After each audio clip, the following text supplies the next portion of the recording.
ಕಲಬುರಗಿಯಲ್ಲಿ ಭ್ರಷ್ಟ ಅಧಿಕಾರಿಗೆ ಲೋಕ ಶಾಕ್ ಕೊಟ್ಟಿದೆ. ನಿವೃತ್ತ ಎಸ್ಇ ಮನೆಯಲ್ಲಿ 4.68 ಕೋಟಿ ಅಕ್ರಮ ಆಸ್ತಿ ಪತ್ತೆಯಾಗಿದೆ. ಅಂದರೆ 4,68,00,000 ರೂಪಾಯಿ ಅಕ್ರಮ ಆಸ್ತಿ ಪತ್ತೆಯಾಗಿದ್ದು, ಸರ್ಕಾರಿ ಹುದ್ದೆಯಲ್ಲಿದ್ದುಕೊಂಡು ಅಕ್ರಮ ಆಸ್ತಿ ಗಳಿಕೆಯ ಆರೋಪ ಕೇಳಿಬಂದಿದೆ. ನಿವೃತ್ತ ಎಸ್ಇ ಮಾಣಿಕ್ ಕನಕಟ್ಟೆ ಮನೆಯಲ್ಲಿ ಶೋಧವನ್ನು ನಡೆಸಲಾಗಿದೆ. ಸತತ 3 ದಿನಗಳಿಂದ ಶೋಧವನ್ನು ನಡೆಸ್ತಾ ಇರುವಂಥದ್ದು. ಲೋಕಾಯುಕ್ತ ಅಧಿಕಾರಿಗಳು ಮನೆ, ಜಮೀನು, ಕಾಂಪ್ಲೆಕ್ಸ್ಗಳ ಮೇಲೆ ಏಕಕಾಲಕ್ಕೆ ದಾಳಿ ನಡೆಸಲಾಗಿದೆ. ಆದಾಯ ಮೀರಿ 4.68 ಕೋಟಿ ಮೌಲ್ಯದ ಆಸ್ತಿ ಪತ್ತೆಯಾಗಿದ್ದು, ಒಟ್ಟು 5 ತಂಡಗಳಿಂದ ನಡೀತಾ ಇರುವಂತಹ ಶೋಧ ಕಾರ್ಯ. ಇನ್ನು ಕಲಬುರಗಿ ಲೋಕ ಪೊಲೀಸರು ತನಿಖೆ ಮುಂದುವರೆಸಿದ್ದಾರೆ. ಕಲಬುರಗಿಯಲ್ಲಿ ಭ್ರಷ್ಟ ಅಧಿಕಾರಿಗೆ ಲೋಕ ಶಾಕ್ ಕೊಟ್ಟಿದ್ದು, ನಿವೃತ್ತ ಎಸ್ಇ ಮನೆಯಲ್ಲಿ 4.68 ಕೋಟಿ ಅಕ್ರಮ ಆಸ್ತಿ ಪತ್ತೆಯಾಗಿದ್ದು, ಸರ್ಕಾರಿ ಹುದ್ದೆಯಲ್ಲಿದ್ದುಕೊಂಡು ಅಕ್ರಮ ಆಸ್ತಿ ಗಳಿಕೆ ಮಾಡಿದಂತಹ ಒಂದು ಆರೋಪವನ್ನು ಎದುರಿಸ್ತಾ ಇರುವಂಥದ್ದು. ಸರ್ಕಾರಿ ಹುದ್ದೆಯಲ್ಲಿದ್ದಂಥವರು ನಿವೃತ್ತ ಎಸ್ಇ ಮಾಣಿಕ್ ಕನಕಟ್ಟೆ.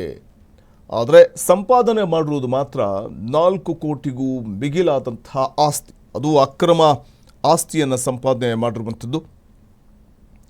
ಕಲಬುರಗಿಯಲ್ಲಿ ಪಂಚಾಯತ್ ರಾಜ್ ಎಂಜಿನಿಯರಿಂಗ್ ಇಲಾಖೆಯ ನಿವೃತ್ತ ಸೂಪರಿಂಟೆಂಡೆಂಟ್ ಎಂಜಿನಿಯರ್ ಮಾಣಿಕ್ ಎಸ್ ಕನಕಟ್ಟೆ,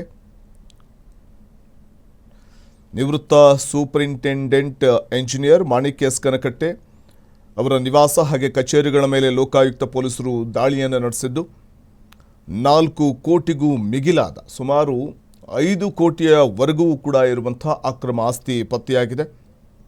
ಆದಾಯಕ್ಕಿಂತ ಹೆಚ್ಚಿನ ಆಸ್ತಿ ಗಳಿಕೆಯ ಒಂದು ಆರೋಪದ ಹಿನ್ನೆಲೆಯಲ್ಲಿ ಲೋಕಾಯುಕ್ತ ದಾಳಿ ನಡೆದಿರುವಂಥದ್ದು. ಕಲಬುರಗಿಯ ಗೋದುತಾಯಿ ನಗರದ ಮುಖ್ಯ ನಿವಾಸ, ಇನ್ನು ಹುಮನಾಬಾದ್ನಲ್ಲಿರುವಂಥ ಮನೆ, 2 ಶಟರ್ ಅಂಗಡಿಗಳು ಹಾಗೂ ಹಳ್ಳಿಖೇಡಾದ ತೋಟದ ಮನೆ ಸೇರಿದಂತೆ ಒಟ್ಟು 5 ಕಡೆ ಏಕಕಾಲದಲ್ಲಿ ಶೋಧವನ್ನು ನಡೆಸಲಾಗಿದೆ. ದಾಳಿಯ ಮುಂದುವರೆದ ಭಾಗವಾಗಿ SBI ಬ್ಯಾಂಕ್ನಲ್ಲಿರುವಂಥ ಇವರ ಲಾಕರ್ ಪರಿಶೀಲನೆ ಮಾಡಿದಾಗ ಅಮಾನ್ಯೀಕರಣಗೊಂಡಿದ್ದಂಥ 1,000 ಮುಖಬೆಲೆಯ 9 ಲಕ್ಷ ಹಳೆಯ ನೋಟುಗಳು ಕೂಡ ಪತ್ತೆಯಾಗಿದೆ. 20 ತೊಲೆಗೂ ಅಧಿಕ 200 ಗ್ರಾಂ ಚಿನ್ನಾಭರಣಗಳು ಕೂಡ ಪತ್ತೆಯಾಗಿರುವಂಥದ್ದು. ಕಲಬುರಗಿ ಲೋಕಾಯುಕ್ತ SP ಸಿದ್ದರಾಜು ಅವರ ಮಾರ್ಗದರ್ಶನದಲ್ಲಿ, ಅವರ ನೇತೃತ್ವದಲ್ಲಿ ಅಧಿಕಾರಿಗಳು ನಡೆಸಿರುವಂಥ ದಾಳಿ ಇದು.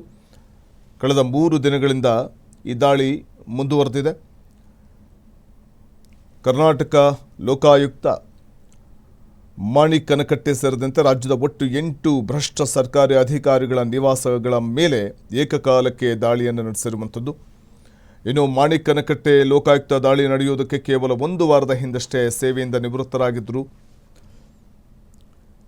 ಸದ್ಯ ಅವರ ವಿರುದ್ಧ ಭ್ರಷ್ಟಾಚಾರ ನಿಗ್ರಹ ಕಾಯ್ದೆಯಡಿ ಪ್ರಕರಣ ಕೂಡ ದಾಖಲಾಗಿದ್ದು, ಲೋಕಾಯುಕ್ತ ಪೊಲೀಸರು ಆಸ್ತಿ ಪತ್ರಗಳು ಮತ್ತು ಬ್ಯಾಂಕ್ ದಾಖಲೆಗಳ ತಪಾಸಣೆಯನ್ನು ಮುಂದುವರೆಸಿದ್ದಾರೆ. ಈ ಕುರಿತು ಮತ್ತಷ್ಟು ಮಾಹಿತಿಯನ್ನು ಪಡೆಯೋಣ.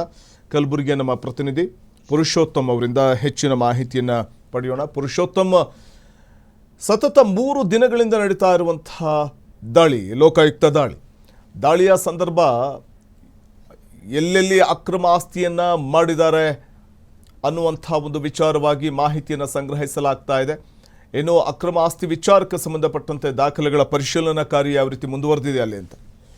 ನಿಜಕ್ಕೂ ಏನೋ ನಿವೃತ್ತ ಎಸ್ಇ ಬಳಿ 4.68 ಕೋಟಿ ರೂಪಾಯಿ ಆಸ್ತಿ ಪತ್ತೆಯಾಗಿದ್ದು, ಕಲಬುರಗಿಯ ಲೋಕಾಯುಕ್ತ ಅಧಿಕಾರಿಗಳ ಇದೀಗ ಶಾಕ್ಗೆ ಒಳಗಾಗಿರುವಂತದ್ದು. ಸರ್ಕಾರಿ ಹುದ್ದೆಯಲ್ಲಿದ್ದುಕೊಂಡು ಆದಾಯ ಮೀರಿದ ಆಸ್ತಿ ಗಳಿಕೆ ಆರೋಪದ ಹಿನ್ನೆಲೆ ಲೋಕಾಯುಕ್ತರು ಏನು ದಾಳಿಯನ್ನ ಮಾಡಿದ್ರು. ಪಂಚಾಯತ್ ರಾಜ್ ಇಂಜಿನಿಯರಿಂಗ್ ಇಲಾಖೆಯ ಕಲಬುರಗಿ ವೃತ್ತದ ನಿವೃತ್ತ ಸೂಪರಿಂಟೆಂಡೆಂಟ್ ಎಂಜಿನಿಯರ್ ಮಾಣಿಕ್ ಎಸ್ ಕನಕಟ್ಟೆ ಅವರಿಗೆ ಸೇರಿದಂತಹ ಮನೆಗಳ ಮೇಲೆ ಮತ್ತು ಹೊಲ ಕಾಂಪ್ಲೆಕ್ಸ್ಗಳ ಮೇಲೆ ಲೋಕಾಯುಕ್ತ ಅಧಿಕಾರಿಗಳು ಏಕಕಾಲಕ್ಕೆ ದಾಳಿಯನ್ನ ಮಾಡಿದ್ರು. ಸುಮಾರು ದಾಳಿಯಲ್ಲಿ ಮಾಣಿಕ್ ಅವರ ಒಂದು ಆದಾಯ ಮೀರಿ ಅಂದ್ರೆ 4.68 ಕೋಟಿ ಮೌಲ್ಯಕ್ಕಿಂತಲೂ ಅಧಿಕ ಒಂದು ಆಸ್ತಿಯನ್ನ ಇವರು ಗಳಿಸಿದ್ದಾರೆ ಅಂತಕ್ಕಂಥದ್ದನ್ನ ಖುದ್ದು ಲೋಕಾಯುಕ್ತ ಅಧಿಕಾರಿಗಳೇ ಅವರ ಒಂದು ಆಸ್ತಿಯನ್ನು ನೋಡಿ ಶಾಕ್ಗೆ ಒಳಗಾಗಿರುವಂತದ್ದು. ಕಲಬುರಗಿ ಲೋಕಾಯುಕ್ತ SP ಆಗಿರುವಂತಹ ಸಿದ್ದರಾಜು ಮಾರ್ಗದರ್ಶನದಲ್ಲಿ 5 ತಂಡಗಳು ದಾಳಿಯಲ್ಲಿ ಪಾಲ್ಗೊಂಡಿದ್ವು. ಕಲಬುರಗಿಯ ಗೋದಾತಾಯಿ ನಗರದಲ್ಲಿರುವಂತಹ 2 ಮನೆಗಳು, ಬೀದರ್ ಜಿಲ್ಲೆಯ ಹಳ್ಳಿಕೇಡ್ ಬಿ ಗ್ರಾಮದಲ್ಲಿರುವಂತಹ ಮನೆ, ಹೊಲ ಹಾಗೂ ಹುಮ್ನಾಬಾದ್ ನಲ್ಲಿರುವಂತಹ 2 ಶಾಪಿಂಗ್ ಕಾಂಪ್ಲೆಕ್ಸ್ ಗಳ ಮೇಲೆ ಅಧಿಕಾರಿಗಳು ದಾಳಿಯನ್ನ ಮಾಡಿ ದಾಖಲೆಗಳನ್ನ ಕೂಡ ಅವರು ಪರಿಶೀಲನೆಯನ್ನ ಮಾಡಿದ್ರು. ದಾಳಿಯಲ್ಲಿ ಬಂಗಾರ, ಬೆಳ್ಳಿ ಆಭರಣಗಳು ಸೇರಿದಂತೆ ದೊಡ್ಡ ಮೊತ್ತದ ಒಂದು ಆಸ್ತಿ ಕೂಡ ಪತ್ತೆಯಾಗಿತ್ತು. ಅದರಲ್ಲಿ ಸುಮಾರು 3.14 ಕೋಟಿ ಸ್ಥಿರಾಸ್ತಿ ಹಾಗೂ ಮತ್ತು 1.54 ಕೋಟಿ ಚರಾಸ್ತಿ ಎಂದು ಇದೀಗ ಲೋಕಾಯುಕ್ತ ಅಧಿಕಾರಿಗಳು ತಿಳಿಸಿರುವಂತದ್ದು. ಈ ಕುರಿತು ಕಲಬುರಗಿ ಲೋಕಾಯುಕ್ತ ಪೊಲೀಸ್ ಠಾಣೆಯಲ್ಲಿ ಕೂಡ ಪ್ರಕರಣ ದಾಖಲಾಗಿದೆ. ತನಿಖೆಯನ್ನು ಕೂಡ ಮುಂದುವರಿಸಿದ್ದು, ಮಾಣಿಕ್ ಏನು ಕನಕಟ್ಟೆ ಇರೋದ್ರ ಅವರು ಕಳೆದ ಮೇ ತಿಂಗಳಲ್ಲಿ ಸೇವೆಯಿಂದ ನಿವೃತ್ತರಾಗಿದ್ರು. ಆದ್ರೆ ಈ ಒಂದು ಆದಾಯವನ್ನ ಕಂಡು ಖುದ್ದು ಲೋಕಾಯುಕ್ತರೇ ಇದೀಗ ಶಾಕ್ ಆಗಿರುವಂತದ್ದು ಮತ್ತು ದಂಗಾಗಿರುವಂತದ್ದು.